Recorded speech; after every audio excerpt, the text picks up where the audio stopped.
নমস্কাৰ বন্ধুসকল আপোনালোকে বাৰু জানেনে বহুদিন মহাকাশত থাকি মানুহে পৃথিৱীলৈ উভতি আহিলে পৃথিৱীত খোজকাঢ়িব নজনা হৈ আহে মানুহক পৃথিৱীত খোজকাঢ়িবলৈ আকৌ শিকাবলগীয়া হয় ইয়াৰ কাৰণ হৈছে মাইক্ৰগ্ৰেভিটিৰ প্ৰভাৱৰ বাবে এনে হয় এতিয়া সুনিতা উইলিয়াম আৰু ব্ৰুটছ উইলমক মহাকাশ স্পেচ ষ্টেচনৰ পৰা পৃথিৱীলৈ উভতি আহিলে পুনৰ পৃথিৱীত খোজকাঢ়িবলৈ কিছুদিন ট্ৰেইনিং দিব যেতিয়া পৃথিৱীৰ গ্ৰেভিটিৰ লগত এডজাষ্ট হ'ব তেতিয়া পুনৰ আগৰ দৰে খোজকাঢ়িব পাৰিব মহাকাশত মাংসপেশী আৰু হাড় দুয়োটা দুৰ্বল হৈ পৰে কাৰণ তাত শৰীৰে ভূমি আকৰ্ষণৰ বা আৰ্থ গ্ৰেভিটি এগেইনষ্ট হয় বাবে শৰীৰে পৰিশ্ৰম কৰিবলগীয়া নহয়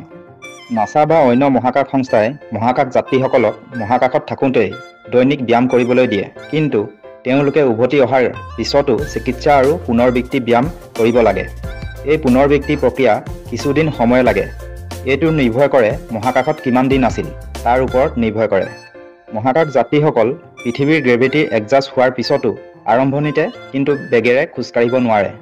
অৰ্থাৎ আৰ্থ গ্ৰেভিটি বেলেন্স কৰিবলৈ অসুবিধা হয় সেয়েহে অলপ দিন সমস্যাৰ সন্মুখীন হয় যেতিয়া মাটিৰ ওপৰত খোজকাঢ়ি অভ্যাসত পৰিণত হ'ব তেতিয়া ধীৰে ধীৰে স্বাভাৱিক অৱস্থালৈ উভতি আহে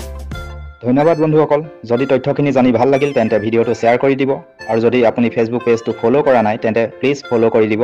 আৰু যদি আপুনি ইউটিউবত চাই আছে তেন্তে ইউটিউব চেনেলটো ছাবস্ক্ৰাইব কৰি দিব আকৌ লগ পাম পুনৰ অন্য এটা তথ্য ভিডিঅ'